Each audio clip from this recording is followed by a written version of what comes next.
Am I the first one here? Hey, early for a change. I was early to the last one. Listen, I'm glad we have a few minutes before the rest of them get here. I'm really sorry that I had to make you choose between Memorial and Luke. But we're at a crossroads.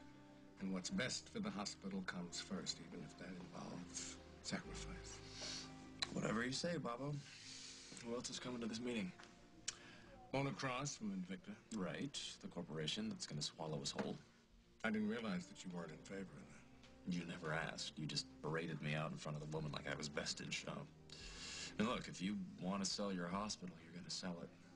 Everybody knows the independent hospital's on its way out, but you gave me a chance to set up my department my way. I'm grateful.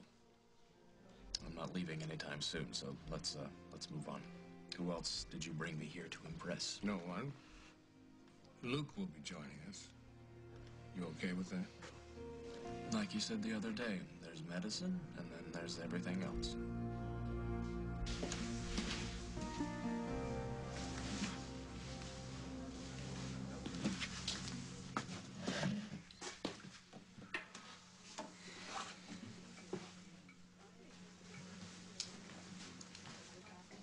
Hey.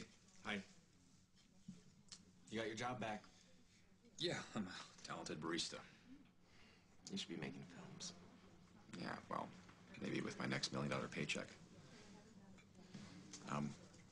So yeah, I just came over to tell you that we have a special. It's 2-for-1 lattes before 11. Thanks. I won't be needing to. Well, it's good all week. Well, I don't think that special's gonna apply to me for a long time. How are things between you and Dr. Oliver? They're not.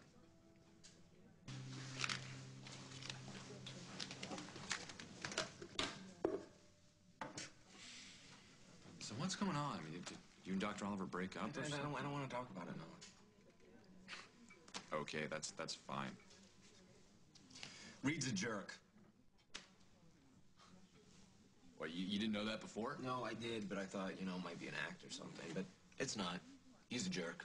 And what's worse, he's a user. What do you mean? I mean that now he has this fancy new hospital wing. He doesn't need me. I'm just a distraction with money. You know, and God forbid he feels anything for me when he can go back to being the tortured genius he always was. Okay, you know, you can spare me the gory details. You asked. Well, I wish I hadn't. Well, yeah. Look, I'm sorry. I should not be dumping all of my personal baggage on you. No, it's fine. You moved on. That's what people who split up are supposed to do, right? Yeah. But it's humiliating. And if I were you, I'd probably say that I deserved it. I'm not you. Aren't you glad?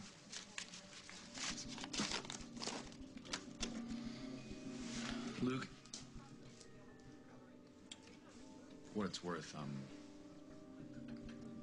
I am sorry. Thank you.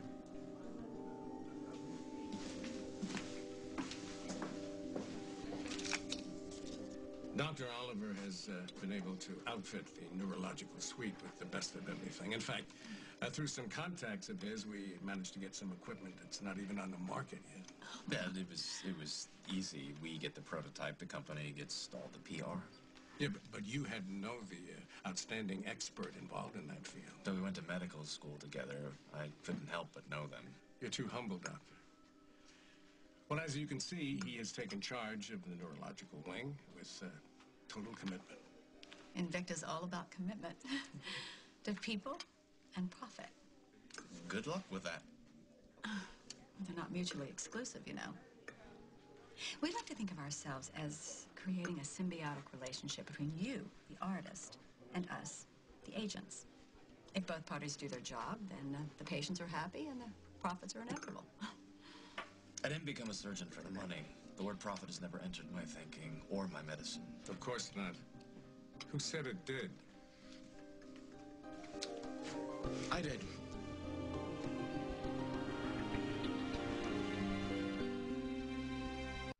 You remember Luke Snyder? Of course. Nice to see you. Well, it seems that these two young men are debating the financial accountability in medicine. Well, Dr. Oliver's only accountable to Dr. Oliver. He's made that abundantly clear. Works for me. It's how I save lives. What did you expect? Something better? I don't know why people don't change. Is this about the hospital? I'm sorry, excuse me. There's multiple casualties coming into the ER. I have to go. I'll come with you. No, that's okay. The on-call team can take care of it. Are you serious? Yes, I'm serious. And if I need you, I'll have you paged. Why don't you discuss with Mona your respective missions in this project? He, of course, would like to have the best neurological facility in the country. And Luke... I'm sorry, I've got to go. We'll speak later, Bob. Right. So, Luke, moving forward, how do you see your role in all of this? Well, I have the same goals as Dr. Oliver. Well, excellent. But where we differ is in approach. Reid is clinical. Mine is personal. Very personal. The thing that sets Memorial apart is that every person who works there takes the time to know each patient as a human being. Nobody is just a statistic or a condition, from Bob Hughes to the board of directors to the surgeons, all the way down to Bob's grandson Casey, who works there as an orderly. Everybody cares, and no amount of money or prestige takes precedence over the good, everyday human compassion that is shown to each person who walks through those doors. Wow. That's, quite a testament to Bob's leadership. Well, I think he deserves it. He loves his family and his job.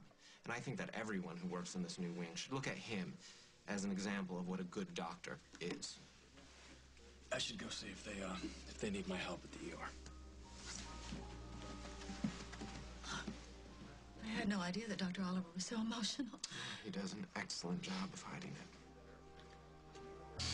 Sweetie, how did you know that I needed to see you? Well, maybe because I need to see you too. You go first. Your father is marrying Molly. Oh, I kind of thought that might happen. Saw it coming? Well, after all that stuff that happened with that creep Whitman. What do you know? Well, just what I read in the newspaper and online. I really feel bad that I haven't gone to the farm to see them, but everything's been so crazy. Well, he's recovering just fine. Are you really upset? Sweetie, your father and I are divorced. He is free to get married again if he wants. Mom, it's okay to feel really bad about this. I mean, you and Dad thought you had that kind of love that was going to last forever. And now it's over. And that's really sad. It would be weird if you didn't feel anything. I feel a lot of things, but I need to just let go because your father has officially moved on. Do you think you'd be able to do the same? Of course. Your father and I had our time. It's a beautiful time. But it's over. It's really over. But you still love him, don't you? Does it show? Mom, I feel terrible for you, and I don't want you to hate me for saying this, but if Molly really and truly makes Dad happy, then I guess I just have to wish him well. Unless, of course, there's something you're not telling me. Mom, what do you know that I don't?